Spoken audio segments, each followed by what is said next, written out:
Irmão, nós estamos diante de um texto muito conhecido. Todos já ouvimos, hora ou outra, uma explanação sobre esse momento do ministério de Jesus Cristo, sobre mais este milagre do Mestre Jesus. Mas a palavra de Deus sempre nos surpreende com algo novo, pois a Bíblia diz que ela se renova a cada manhã. Lendo esse texto, eu pude observar alguns personagens nesta história. E é sobre estes personagens que eu queria que nós pensássemos. E cada um desses personagens aqui, eu pude enumerar 6 personagens. E cada um desses personagens talvez seja a nossa vida refletida na palavra de Deus. Só lembrando o texto que muito nós conhecemos, aqui nós temos uma história que engloba 2 famílias. Uma família de um homem muito conhecido, um líder religioso na época, um chefe da sinagoga, talvez um rabino daquelas bandas ali, um homem chamado Jairo. Nós estamos lendo aqui sobre a ótica do que nos disse Marcos, mas nós temos esse mesmo relato que é também relatado por Mateus e por Lucas. E nos diz então os evangelhos que esse homem era um homem amado, pois fazia muito bem às pessoas, era um chefe da sinagoga. Mas nós temos aqui 2 famílias. Primeiro, a família de Jairo. Queríamos voltar os nossos olhos para a Palestina, por volta ali do ano 18 da era cristã. Tudo corria bem na vida e na casa de Jairo. A sua esposa estava grávida, esperando por um filho que nasceria, um filho que encheria aquela casa, aquele lar de alegria. Mas nessa mesma época, quando nasce então uma linda menina, uma princesa, trazendo alegria na casa de Jairo, eu queria que você pensasse comigo. Todos nós conhecemos a alegria, a expectativa do nascimento de um filho. Há pouco tempo estávamos aqui com o diácono Jefferson e a sua esposa aguardando a chegada da filha que chegou agora recentemente. Alegria, felicidade estava reinando na casa de Jairo. Mas enquanto na casa de Jairo a alegria reinava, começava na casa de uma outra mulher desconhecida, que não sabemos o seu nome, começava uma tristeza, um sofrimento. Porque na vida nem tudo é alegria, existem momentos de sofrimento. Numa casa ali naquela região mesmo, começava o tormento de uma mulher. Pois você que conhece a palavra de Deus, o Evangelho, aquela mulher, quem sabe, ela acorda pela manhã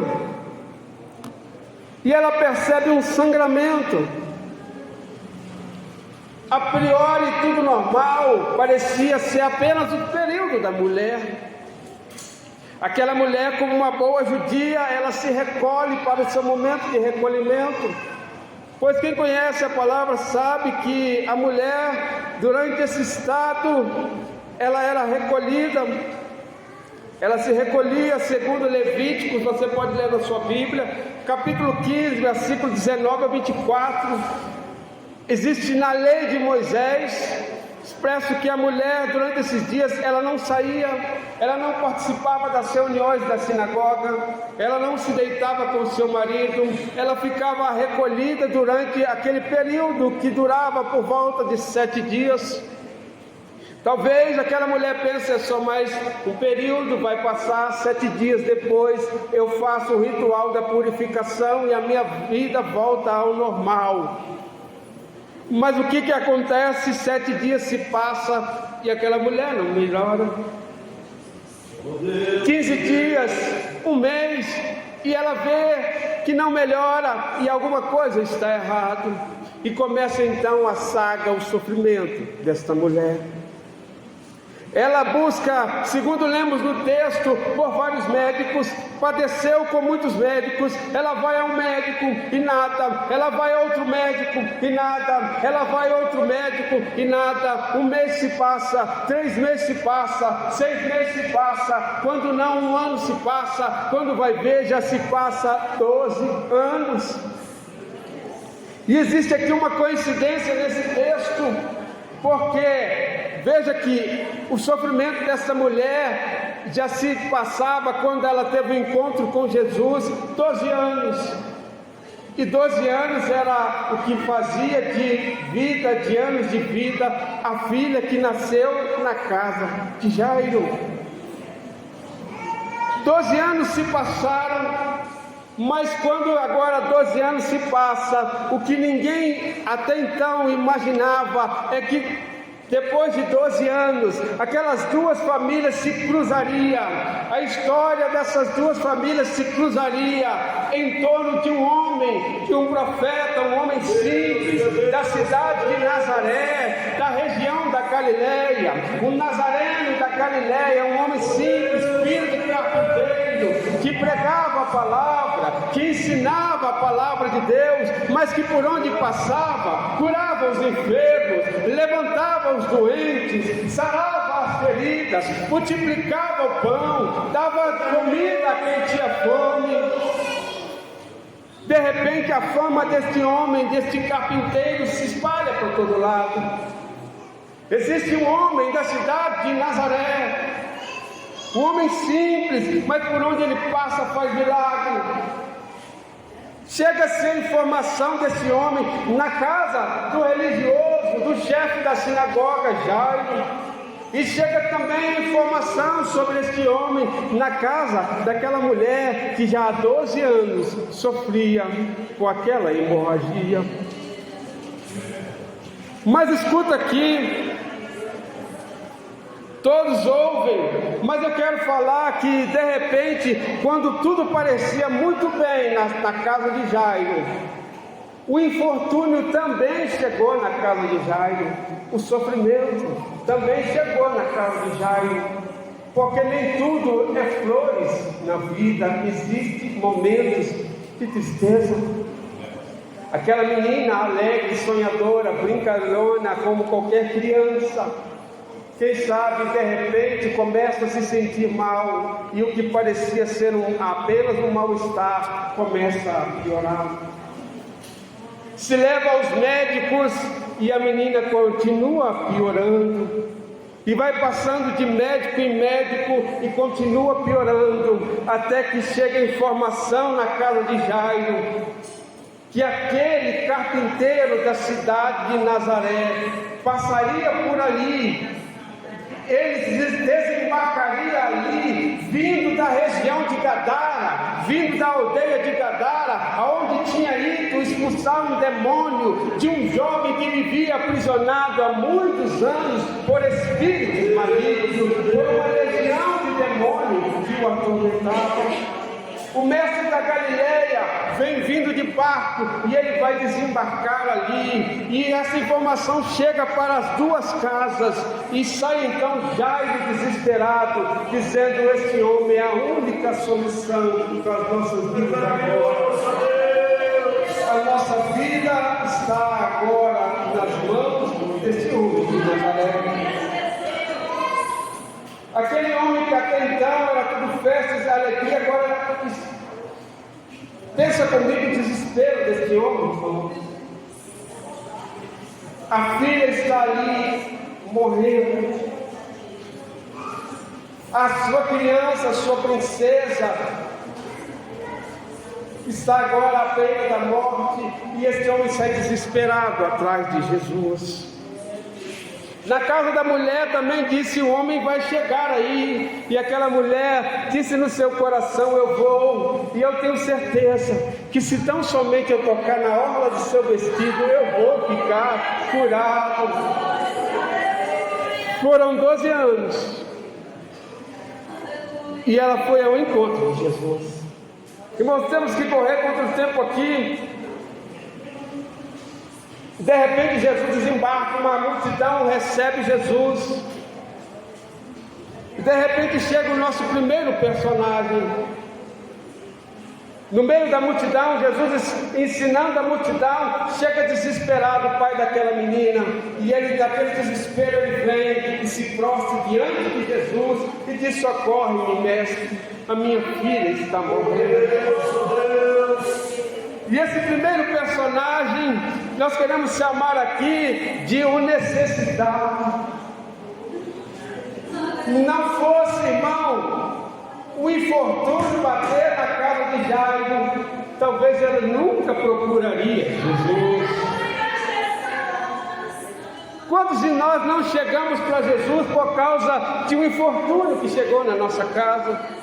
Não é incomum ouvirmos muitos testemunhos no nosso meio de que alguém que veio para Jesus por causa de uma doença, por causa de uma enfermidade, por causa de um problema insolúvel que só Jesus pode resolver. E sabe o que isso significa? Talvez você, se perguntássemos aqui no meio da multidão, seríamos muitos relatos que teríamos aqui. Como você veio até Jesus? E você vai dizer para mim: pastor, foi um período negro da minha história, irmão, foi um período difícil da minha história. Bendito seja aquele período que te trouxe para Jesus. Bendito seja a dor, o sofrimento que te aproximou de Cristo Salvador.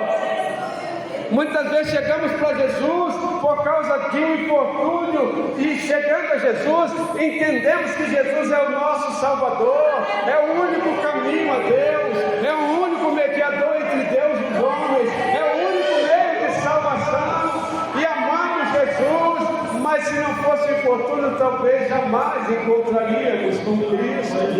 Glória a Deus.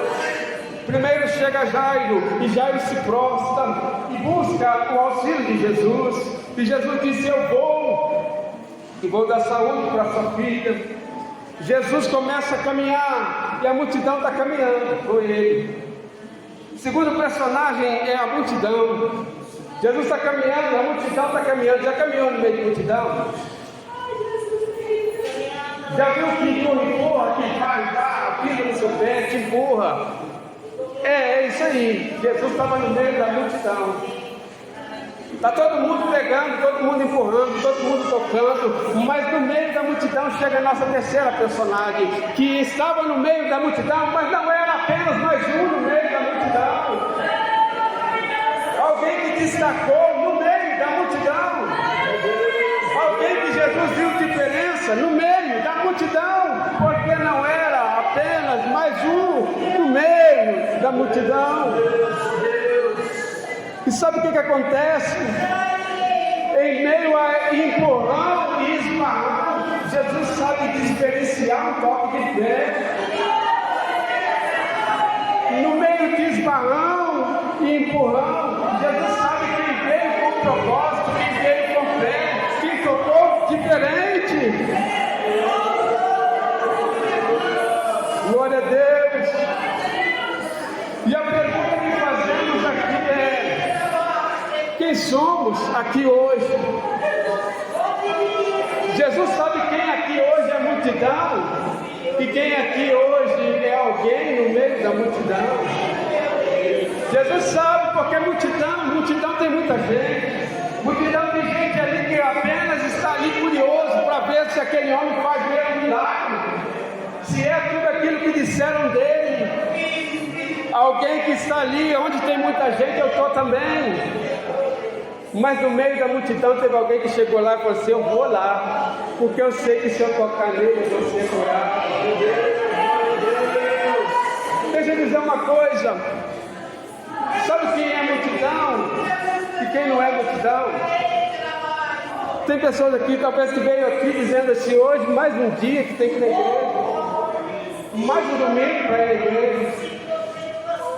Tem pessoas que talvez dizem assim: tomara que o pregador não pregue muito, que não seja aquele cara que fala, mas sabe, alguém saiu de casa hoje e acordou dizendo: glória a Deus, hoje é domingo, vim aqui na casa do Senhor. Teve alguém que saiu hoje de manhã e falou: tomara que Deus tome a boca do pastor, a boca do pregador, a boca da irmã, porque hoje meu coração quer ouvir Deus. E sabe como que a gente diferencia pessoa que é multidão de discípulo que veio buscar? Às vezes você não entende nada. Tem pessoa que desde que a hora que chegou aqui, que dobrou o joelho, desde quando as irmãs começaram a cantar o hino da harpa, que está chorando, que está falando, que está sendo renovado, e você está olhando sem entender nada. Por que essa irmã está sendo renovada, está chorando, está orando, está gritando no meio da multidão? Isso é virtude. Essa aí só quem tocou sabe. É porque saiu de casa com sede para tocar em Cristo Jesus. Quantos tocou nele aqui hoje? Quantos está sentindo a virtude de Deus nesse lugar? E no meio da multidão, Jesus fala. Quando uma mulher escuta, é uma mulher que não podia estar na congregação. Naquele tempo, na sinagoga, aos sábados, ela não podia estar. A religião daquela época não permitia aquela mulher ali no estado dela. Eram 12 anos, sem poder congregar. Ali tem uma mulher que eu posso chamar ela de a desprezada. Ali está a mulher que tinha que viver isolada.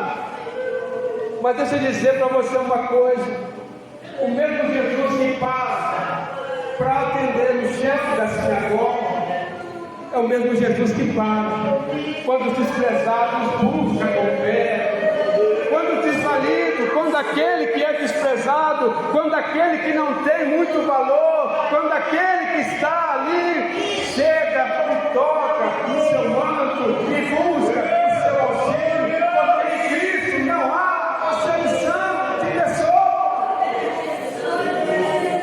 Jesus para os desprezados. Talvez você entrou aqui hoje com muito medo, com muito receio, porque disseram para você que do jeito que você está vivendo a sua vida, você não pode se aproximar da igreja, porque se você se aproximar assim, você vai manchar a igreja, vai manchar o Cristo. Mas o meu Jesus está dizendo para você que não importa os seus pecados, se você o buscar com fé, ele se permite ser tocado, e a sua impureza não contamina, mas a pureza dele pode limpar a sua vida e te purificar do teu mal.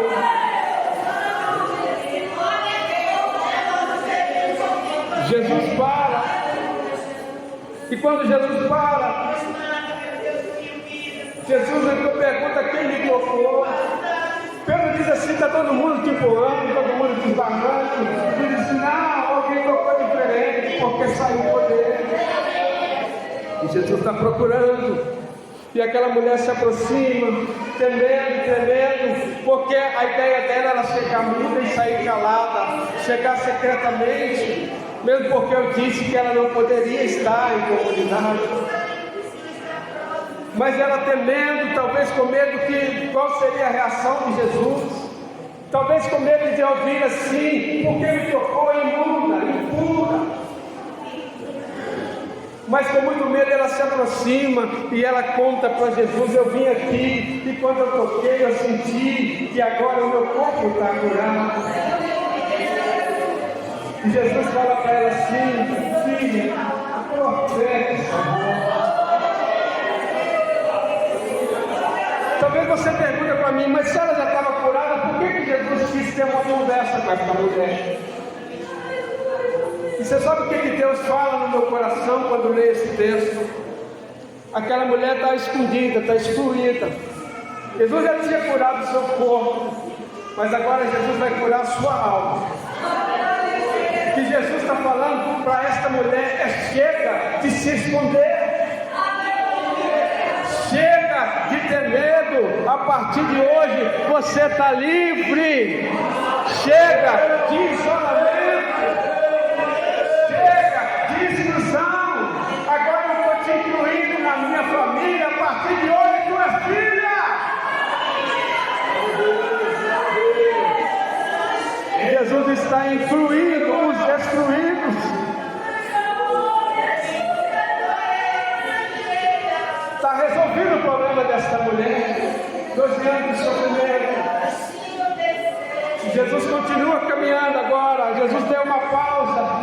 continua caminhando. Ele está indo para onde? Casa de Jairo.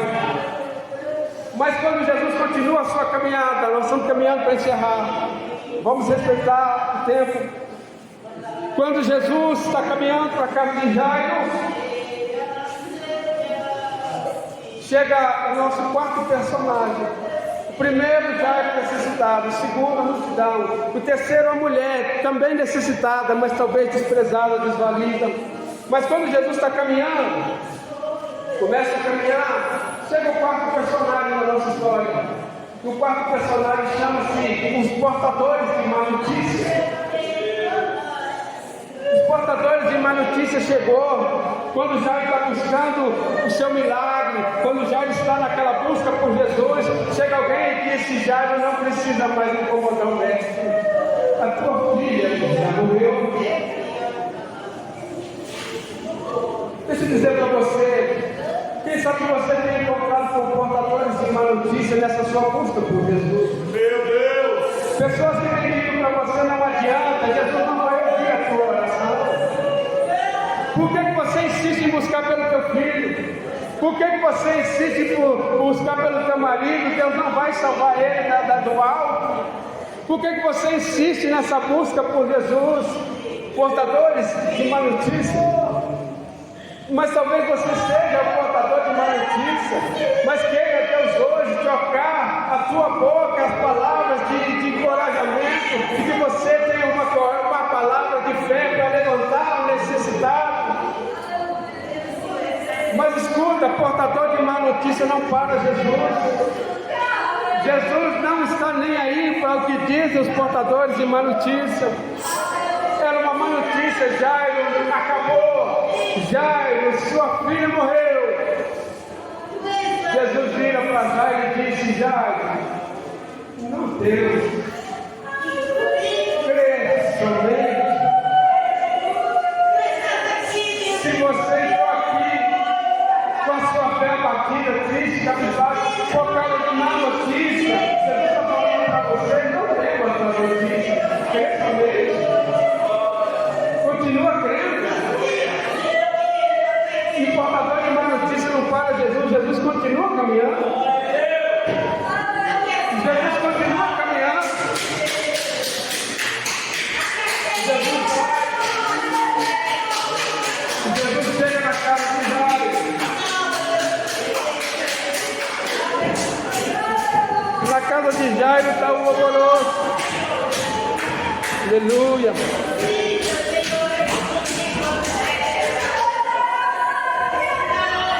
Glória a Deus.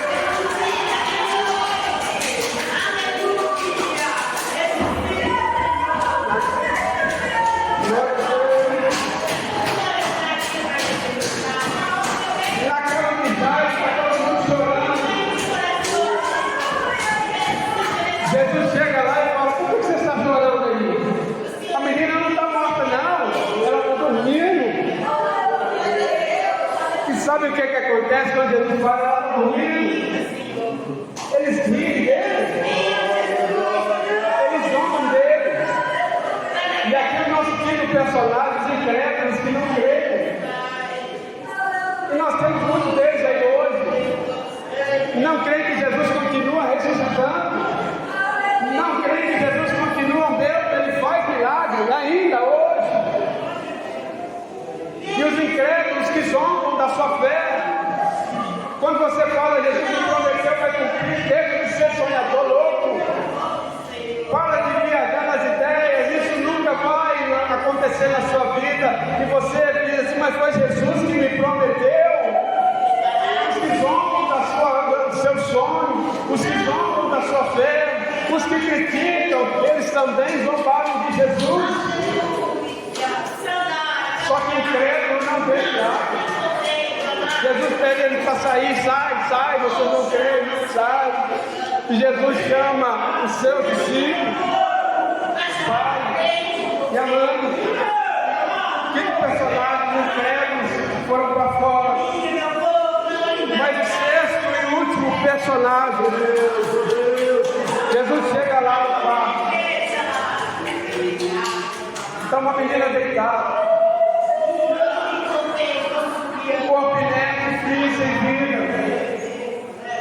Uma menina que cantava, que dançava, que brincava, que pulava. Agora é um corpo inerte, sem vida, não tem vida. Alguém que um dia foi uma menina alegre, vibrante, agora está ali em corpo sem vida. Mas quem chegou ali é o dono da vida. Mas quem chegou ali é a ressurreição e a vida. Deixa eu encerrar, o nosso tempo acabou. Quem sabe tem alguém aqui no nosso meio hoje que um dia vibrou com Deus, mas hoje se sente sem vida. Quando Deus escreveu a carta às 7 igrejas da Ásia, Ele escreveu para uma igreja em especial chamada Sardes. E Ele disse para aquela igreja assim: tem nome de quem vive, mas está morto. Quem sabe tem alguém aqui que já se deu conta, há tanto tempo eu não sinto mais Deus. Há tanto tempo chega numa reunião como essa, vê os irmãos vibrando na presença de Deus, mas não sente mais a alegria de Deus. Mas Jesus ainda continua ressuscitando. Jesus ainda continua sendo a ressurreição e a vida. Quando Jesus chega na beira da cama da menina, a primeira atitude é tomá-la pela mão. E quando Jesus toma pela mão, Jesus diz para ela: Talita cumi, que significa menina, a ti te digo, levanta. E de repente a vida de Cristo entra na vida da menina e o corpo sem vida, levanta. Se você entrou aqui hoje dizendo: eu não tenho mais vida de Deus, basta o toque de Deus para te levantar da inércia hoje e te fazer voltar a ser vibrante na presença do Senhor nosso Deus. Deus ainda continua falando com ossos secos, dizendo: ossos secos, ouve a palavra do Senhor, e levantando o osso seco como grande exército. O nosso Cristo ainda é o Cristo que dá vida. Louvado seja o nome de Jesus. Esta é a palavra que Deus colocou no meu coração para compartilhar aqui nesta noite. Eu vou voltar ao microfone a quem de direito aqui. Mas eu queria dizer para você, se você é alguém que se enquadra num desses personagens, e se você quiser vir à frente, eu vou deixar isso com o pastor, vir à frente e pedir para que os homens de Deus possam orar com a tua vida, não deixe de fazer isso. Porque o que nós lemos aqui, vimos que qualquer pessoa que deu um passo de fé para Jesus, recebeu de Jesus um milagre. E se você é alguém que sente no seu coração: pastor, eu tenho estado fraco, enfraquecido, eu quero voltar a ser um crente mais vibrante, vem à frente, permita que Cristo Jesus mude a tua história nesta noite. Você pode agradecer a Deus comigo. Senhor, louvado seja o teu nome, Senhor, por esta reunião, por este culto. Obrigado, Senhor, pela oportunidade. Eu entreguei, Senhor, aquilo que o Senhor me concedeu, colocou no meu coração, Senhor. Continue abençoando as nossas vidas, que possamos continuar prosseguindo em nome de Jesus. Amém. Louvado seja Deus.